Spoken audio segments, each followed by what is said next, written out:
मी तुम्हाला सांगणार आहे की मुलतानी मातीबद्दल तुम्ही लहानपणापासून ऐकलं असेलच, पण सायंटिफिकली नेमकी ही माती काय काम करते किंवा खरंच ते इतकी इफेक्टिव्ह आहे का, की उगाच सगळे काहीतरी फरक पडेल म्हणून हे लावतात? सांगते. मुलतानी माती ही चेहऱ्यासाठी खूप चांगली आहे आणि याचे फायदे तुम्हाला मी सांगते. तर याचा पहिला फायदा जो आहे तो म्हणजे ऑइली स्किनसाठी आहे. ऑइली स्किन असणाऱ्यांनी जर ही माती वापरली तर त्यांच्या चेहऱ्यामधील एक्सेस ऑइल जे आहे ते कमी होतं. दुसरा फायदा म्हणजे पिंपल्स कमी होण्यासाठी मदत होते. मुलतानी माती पोर्स खोलवर स्वच्छ करते, सूज कमी करते आणि पिंपल्स होण्याचं प्रमाण जे आहे ते कमी करू शकते. तिसरा फायदा म्हणजे डेड स्किन असते आपल्या फेसवर, ती काढून टाकायला मदत होते. त्यामुळे चेहरा जो आहे तो अधिक स्वच्छ आणि क्लिअर आणि ग्लोई दिसतो. तर चौथा फायदा म्हणजे त्वचेला थंडावा मिळतो. उन्हामुळे आलेली जळजळ असेल, लालसरपणा असेल किंवा टॅन कमी करण्यासाठी हिचा नक्कीच फायदा होतो.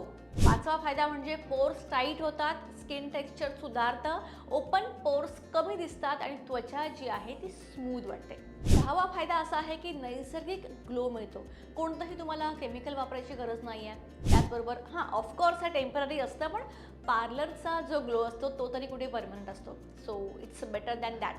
सो आता महत्त्वाचा मुद्दा, मुलतानी माती नेमकी वापरायची कशी?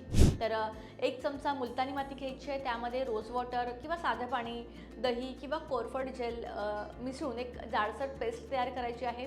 चेहऱ्यावर लावायची आहे आणि 10 ते 15 मिनिटच ठेवायचं आहे. पूर्ण ड्राय होऊ द्यायचं नाही आहे. त्यामुळे काय होतं, स्किन ड्राय होते आणि हे तुम्ही वीकमधून 1-2 वेळा करू शकता. हे इनफ आहे. ज्यांची स्किन खूप ड्राय आहे त्यांनी आठवड्यामधून एकदाच करायचं आहे. आणि सगळ्यात महत्त्वाचं, चेहरा वॉश केल्यानंतर लगेच मॉइश्चरायझर लावायचं आहे. सो मंडळी, हे सगळे आहेत मुलतानी मातीचे फायदे. सो घरच्या घरी जर तुम्हाला एक नैसर्गिक ग्लो हवा असेल तर तुम्ही हे नक्की ट्राय करू शकता. याचे खूप चांगले रिझल्ट मी ऐकते. व्हिडिओ इन्फॉर्मेटिव्ह वाटला असेल तर लाईक करा, शेअर करा आणि चॅनलला सबस्क्राईब करायला विसरू नका. थँक्यू.